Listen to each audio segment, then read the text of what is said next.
आज मैं बात करने आई हूँ एक और नए टॉपिक पर, गोल्ड। आप सोचेंगे गोल्ड के बारे में। यस। सो गोल्ड का खुद में कितना महत्व है, आज मैं इस टॉपिक को डिस्कस करूँगी। गोल्ड एक डेकोरेशन है, decoration for this body. Okay. Second, gold एक सिक्योरिटी है। हार्ड टाइम्स में, फाइनेंशियल क्राइसिस में, अगर घर पे फाइनेंशियल क्राइसिस हो तो उसको सेल करके अपने ज़रूरतों को पूरा किया जा सकता है। तो ये दो महत्व हैं गोल्ड के। ठीक है, तो फर्स्ट टॉपिक पे बात करते हैं सबसे पहले कि डेकोरेशन। तो ये जो गोल्ड है ये एग्जैक्टली किस चीज़ का डेकोरेशन है, किस चीज़ को डेकोरेट कर रहा है? बॉडी को। तो मेरे हिसाब से उसमें कोई बुरी बात नहीं है। डेकोरेशन, यस, बिल्कुल हर चीज़ को सजाना, सुंदरता होना चाहिए, श्रृंगार देवी देवता के भी होता है, होना चाहिए। लेकिन आपको पता है गोल्ड सही मायने में उनको ही डेकोरेट, उनका ही श्रृंगार कर रहा है जो जो सबसे पहले तो शारीरिक रूप से स्वस्थ है। तो एक अस्वस्थ शरीर को क्या सजाओगे गोल्ड से?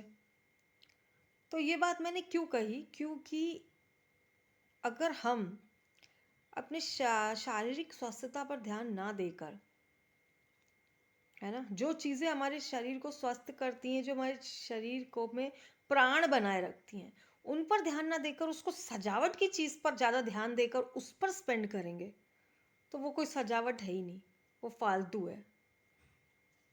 तो हमें ना जो हमारा फोकस है सबसे पहले उन पदार्थों पे डालना पड़ेगा जो शरीर में जीवन बनाए रखने के लिए, शरीर को स्वस्थ रखने के लिए उपयोगी है। तभी तो उस गोल्ड का कोई महत्व है, तभी तो शरीर को सजाओगे जब ये स्वस्थ रहेगा, जब इसमें जीवन रहेगा। पहली चीज़। दूसरी चीज़, शरीर से भी मुझे लगता है कि जिनकी आत्मा उन्नत है, जिसने अपनी आत्मा को उन्नत किया धर्म के कार्य करके, अच्छे कर्म करके और भक्ति करके, उन लोगों पर ये गोल्ड भरपूर सुशोभित होता है। नहीं तो आजकल क्या देख रही हूँ मैं, आत्मा मर गई है, शरीर अस्वस्थ है और गोल्ड के पीछे भाग रहे हैं। मुझे लगता है कोई फायदा नहीं है। कहने का मतलब ये है कि जैसे कि आप देखिए, भगवान देवी देवता गोल्ड से पूरे सजे रहते हैं। ओके, बिकॉज उनमें देवी गुण हैं, क्योंकि उनमें देवी गुण हैं तो वो गोल्ड उनको और सुसज्जित कर रहा है। तो वही हमें अपने अंदर भी देवी गुण लाने पड़ेंगे ताकि हम अच्छे कर्म करें, धर्म के काम करें, और उन चीज़ों फोकस हमारा रहना चाहिए उन पदार्थों पर जो इस शरीर को जीवन देता है। अभी क्या हो रहा है कि जो पदार्थ शरीर को जीवन दे रहे हैं, है ना, हवा, पानी, खाना, ये तीनों प्रदूषित हो चुके हैं। तीनों में जहर घुल चुका है, देख ही रहे हैं। अब इस शरीर को ही नहीं बचा पा रहे, आत्मा को तो मार ही रहे, शरीर को तो बचाने वाली चीज़ों को बचा लो जो इस शरीर को बनाए रखे। और इन चीज़ों को हट के अगर गोल्ड को तरफ भाग रहे हो तो उसका प्रैक्टिकली क्या महत्व है? कुछ भी नहीं, वो तो सिर्फ एक सजावट है। तो सजाओगे किसको? अगर घर भी आप सजाते हो तो पहले उस घर को अच्छा बनाओगे ना, इमारत को, सुंदर इमारत को तो सजाओगे। जब आप खुद ही सुंदर, आपकी आत्मा, शरीर सुंदर, स्वस्थ, उन्नत, तब तो उसका कोई महत्व है, तब तो कोई महत्व है।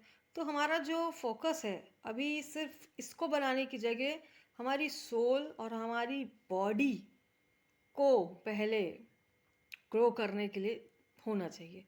उसके बाद ये चीज़ें होना, संपन्नता होना में कोई बुराई नहीं है, संपन्नता होनी चाहिए। मैं मानती हूँ कि हर औरत इस धरती पर लक्ष्मी, माँ लक्ष्मी का रूप है, और उसको गोल्ड से सुसज्जित होना चाहिए, बट उसके पहले उसको अपने अंदर उत्तम चरित्र, उत्तम आत्मा की उन्नत करना, अपने शरीर को स्वस्थ रखना, पहले अपने आप को पहले लक्ष्मी बनाओ, उस लेवल तक पहुंचाओ, फिर तो वो सोना आपको सुसज्जित करेगा। ऐसे ही हर पुरुष नारायण का रूप है, लेकिन नारायण का रूप कब है? वो भी जब उन गुणों को अपने अंदर लाएंगे, अपने चरित्र, आत्मा की उन्नति, शारीरिक स्वस्थता, तब फिर वो गोल्ड उनको सुसज्जित करेगा। संपन्नता होना बहुत अच्छा है, संपन्नता होनी चाहिए, लेकिन संपन्नता सिर्फ बाहरी आवरण की नहीं। संपन्नता पहले आत्मा की, शरीर की, उसके बाद बाहर की। लेकिन अगर हम आत्मा और शरीर की संपन्नता को छोड़कर बाहरी संपन्नता पर ही फोकस्ड रहेंगे, तो ये तो ऐसा रहेगा जैसे जली हुई इमारत को सजाने की कोशिश करना। ऐसा तो यही मुझे आज कहना है कि एक तो ये हो गया कि डेकोरेशन भी हम जिस चीज़ से कर रहे हैं ना अपने को, तो पहले हमको अपने को उस डेकोरेशन को भी लेने के काबिल बनाना पड़ेगा। और यहाँ तक कि अगर ये तो हो गई कि आपने धर्म का कर्म काम किया, आपने अच्छे कर्म किया, अपने आप को उन्नत किया, अपनी आत्मा को, अपने शरीर को अच्छे कार्यों में लगाकर। इसके ऊपर भक्ति, जो भक्ति करते हैं उनको तो इस ऊपरी आवरण की आवश्यकता ही नहीं है। उनकी भक्ति ही उनका इतना बड़ा गहना है जो उनको ऐसे ही इतनी सुसज्जित करे। जैसे आप देखिए जितने भी गुरुजन, उनका जो फेस पे जो एक चमक, उनको किसी आभूषण, किसी स्वर्ण की ज़रूरत ही नहीं है इस लेवल तक। मतलब अगर हम अपने आप को उतना उन्नत कर लें, तो सोना हो ना हो, बाहरी संपन्नता हो ना हो, हम अपने आप में इतने संपन्न हैं कि अगर हो तो भी कोई फर्क नहीं पड़ रहा है, हो तो ठीक है, नहीं हो तो हम अपने आप में ही सोने की तरह ग्लो कर रहे हैं। आई होप मैं जो बताना चाही हूँ मैं समझ आया सबको। और दूसरी चीज़ मैं ये बोलना चाहती हूँ कि सोना जो होता है वो एक फाइनेंशियल सिक्योरिटी आप समझ सकते हो कि अगर बुरे समय में उसको यूज़ करें। लेकिन अभी ना धरती पर मतलब जैसे पानी नहीं है, पानी कम हो रहा है, वेस्ट हो रहा है, हवा इम्प्योर हो गई है, अनाज इम्प्योर हो गए हैं, वो उसमें अडल्ट्रेशन से जस्ट लाइफ गिविंग सब्सटेंसेस ही अगर पूरे ख़त्म हो गए, तो आप उसको सेल करके इनको भी नहीं ले सकते। तो उस गोल्ड का जो फाइनेंशियल सिक्योरिटी के लिए रखा है वो भी काम नहीं आएगा वो, क्योंकि जब खाना ही नहीं है तो उसको बेच के खाओगे क्या, खरीदोगे?